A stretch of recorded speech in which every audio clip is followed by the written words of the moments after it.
Okay, in the forecast, it has been gray. It has been cool, cooler than average, and it has been breezy. And I'm here to tell you in this forecast, we're about to double down on all three of those things. It's going to stay gray, it's going to get cooler, and the wind is going to start picking up a bit for us.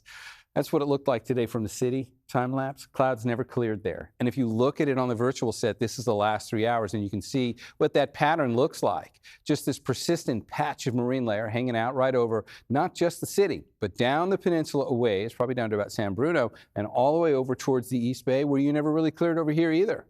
Berkeley and downtown Oakland looking at this stuff.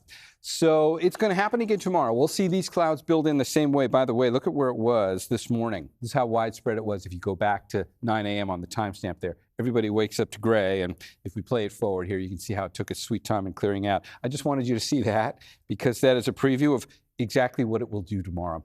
Let's do a little comparison. Kind of cool out there today. Let's just look at a couple of daytime highs, and then I want to show you how tomorrow is cooler. So you can see what the representative spots are for the Bay, whether it's North Bay, East Bay, down to the Santa Clara Valley. I'm going to remove those numbers. You see where you were. You didn't get out of the low 80s today. But now what I want you to see is the difference. Watch the color scheme change as we get a high and wide view on the map. And now you're going to see tomorrow, much cooler. And when we put the numbers on for tomorrow, your daytime highs are going to be even below where they were today. Now look at Livermore. Look at Concord. Those numbers, you know what the average daytime high is for both those communities right now? 88. That's the average. Meaning you can get well above that. Should be doing like hundreds on occasion now. You're going to be in the mid-70s tomorrow. Look at Santa Rosa at 73, and then we'll just quickly skim that toward down to the South Bay to see what the numbers look like down there in San Jose tomorrow. Your numbers are going to the low 70s. So why do we keep doing this? And why is it about to get even cooler than that? Because the numbers are going lower from there. On Tuesday and Wednesday are the coolest days. We didn't even see the cool days yet. Here's the pattern. We'll say goodbye to the time lapse of the marine layer, and we'll take a look out in the Pacific. What's been driving our pattern all summer long? We started talking about this yesterday. Big block of high pressure out here in the Pacific, supposed to be there, but it's supposed to be semi-permanent. We call it that, the semi-permanent ridge of high pressure in the summer. Only that's been permanent, hasn't budged much. When that sits there like that, everything spins around clockwise. So if we look at the atmosphere a different way, what is that doing? It's driving everything down our way from the Gulf.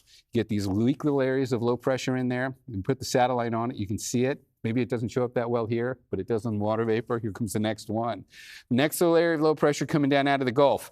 That is going to slink its way farther south. We'll put that into the futurecast now so you can see where that energy is going. Here's Tuesday. That's why it's going to get cooler and breezy.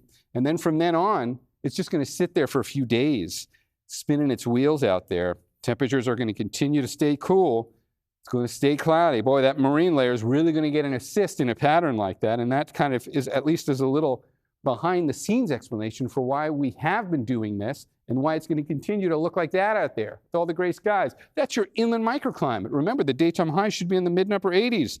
You're staying in the low to mid 70s for much of this, probably mid 70s for most of it. And when we finish by looking at the 7-day forecast for the Bay, you can see what those numbers look like as well. Plenty of clouds here. All right, Vern, over to you.